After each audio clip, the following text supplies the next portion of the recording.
विद्यार्थियों नमस्कार। आज मैं आपको व्यावसायिक संगठन के विभिन्न प्रारूपों के संबंध में एक लेक्चर प्रस्तुत कर रहा हूँ। आधुनिक व्यावसायिक जगत में देखने को मिलता है कि छोटे बड़े सभी प्रकार के व्यावसायिक संगठन अपने अपने व्यवसाय में कार्यरत हैं।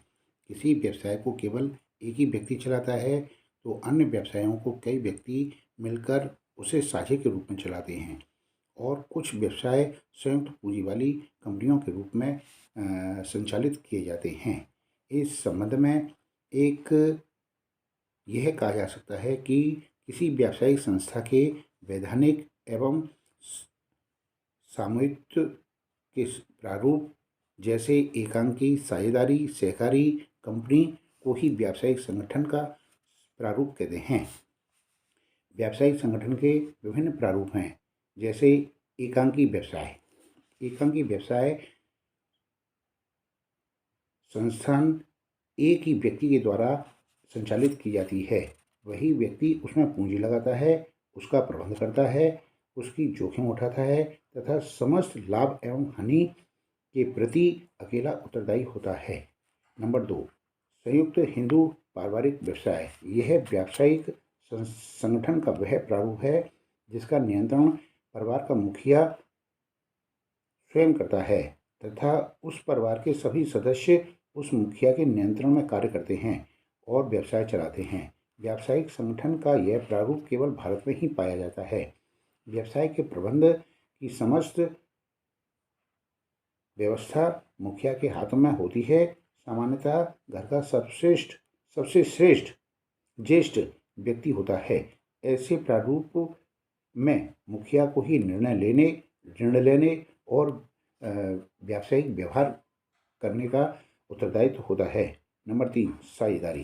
साझेदारी व्यावसायिक संगठन का वह प्रारूप है जिसमें कुछ व्यक्ति मिलकर एक साझेदारी समझौते के अंतर्गत किसी व्यवसाय की स्थापना करते हैं, उसका संचालन करते हैं, उससे होने वाले लाभों को आपस में बांटते हैं। इससे लाभ लेने वाले साझेदारों की अधिकतम संख्या सामान्य व्यवसाय की दशा में 20 तथा बैंकिंग व्यवसाय की दशा में 10 हो सकती है। नंबर 4, संयुक्त पूंजी वाली कंपनियां। संयुक्त पूंजी वाली कंपनी व्यावसायिक संगठन का वह प्रारूप है जिसकी स्थापना भारतीय कंपनी अधिनियम 1956 के अंतर्गत होता है। यह भारतीय कंपनी विधान द्वारा निर्मित एक कृत्रिम व्यक्ति होता है जिसका अस्तित्व सदस्यों से पृथक होता है। इसकी एक सार मुद्रा होती है जिसके द्वारा किसी भी व्यावसायिक प्रारूप पर लगाने के उपरांत वह एक वैधानिक रूप प्राप्त कर लेती है। नंबर 5, सहकारी संस्थाएं। सहकारी संस्थाएं व्यावसायिक संगठन का ऐसा प्रारूप है जिसमें कुछ व्यक्ति सहकारिता के आधार पर स्वेच्छा से संगठित होते हैं और अपने अपने साधनों को एकत्र करते हैं। इन साधनों का उपयोग पारस्परिक लाभ के लिए किया जाता है तथा व्यवसाय का संचालन करते हैं। इसका एक ही सिद्धांत होता है, एक सबके लिए और सब एक के लिए। अंत में व्यावसायिक संगठन के विभिन्न प्रारूपों का चयन